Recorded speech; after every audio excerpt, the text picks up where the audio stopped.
নমস্কার বন্ধুরা, Soumi Bengali cooking চ্যানেলে সবাইকে স্বাগত জানাই। আজকে রেসিপি দেখাবো কাকুর চিংড়ি মাছের তরকারি। এটা কিন্তু খেতে দারুণ লাগে। তো আমি প্রথমে চিংড়ি মাছটাকে ভেজে নেব। কড়াই বসিয়ে কড়াইতে তেল দিয়ে চিংড়ি মাছটা দিয়ে দিলাম কড়াইতে। এবার আমি চিংড়ি মাছটাকে একটু লাল লাল করে ভালো করে ভেজে নেব। এই তরকারিটা কিন্তু খেতে দারুণ লাগে। এটাতে ছোলা দিলেও ভালো লাগে, ছোলা দিয়েও রান্না করলে দারুণ লাগে খেতে। তো আমি এটাকে চিংড়ি মাছ দিয়ে, আলু, চিংড়ি মাছ আর কাঁকুর দিয়েই রান্না করছি। এটাও খেতে অসাধারণ লাগে। তো চিংড়ি মাছটা ভাজা হয়ে গেছে, তুলে রাখলাম। তুলে রেখে আর একটু আমি সর্ষের তেল দিলাম, গোটা জিরে ফোড়ন দিলাম, আর দিলাম শুকনো লঙ্কা আর দুটো তেজপাতা দিয়ে একটু নাড়াচাড়া করে নিলাম। লঙ্কাটা একটু ভাজা করে নিলাম।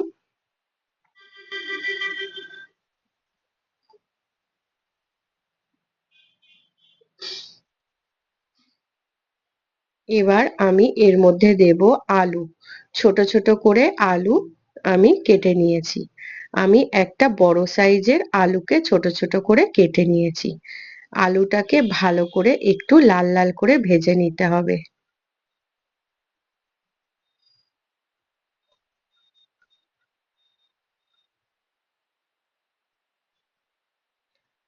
আলুটা একটু লাল লাল করে ভাজা হয়ে গেলে আমি আলুর মতন করে কাঁকুরটাকেও ছোট ছোট করে কেটে নিয়েছি।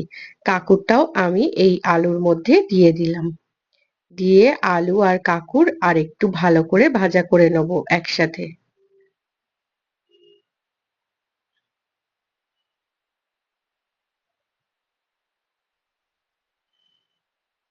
এবার আমি এর মধ্যে দেব 1 চামচ আদা আর জিরে বাটা,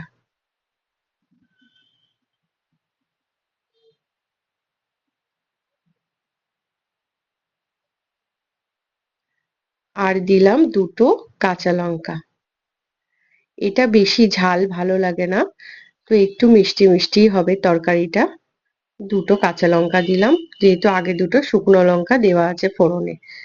এবার দিলাম আমি হলুদ গুঁড়ো আর সামান্য একটু কাশ্মীরি রেড চিলি পাউডার,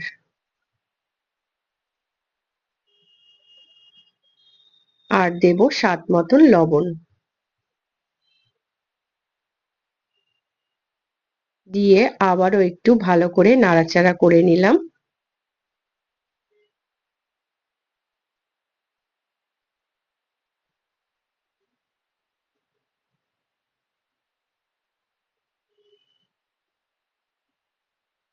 এবার আমি 1 চামচ মতন চিনি দিলাম,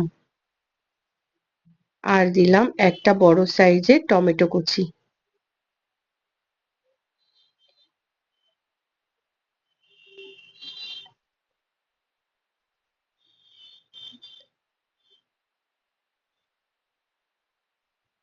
এবার এর মধ্যে দিয়ে দেব ভেজে রাখা চিংড়ি মাছ।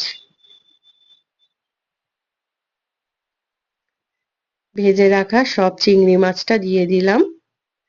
এতে চিংড়ি মাছটা দেওয়া হয়েছে, এটার স্বাদটা কিন্তু দারুণ হয়। চিংড়ি মাছ দিয়েই এটা বেশি ভালো লাগে।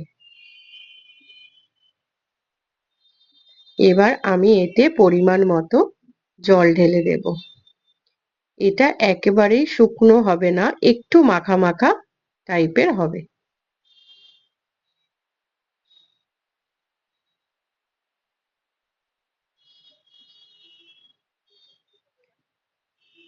ঝোলটা আমার ফুটে উঠেছে, দেখতেই পাচ্ছেন অনেকটা শুকিয়ে এসছে ঝোলটা।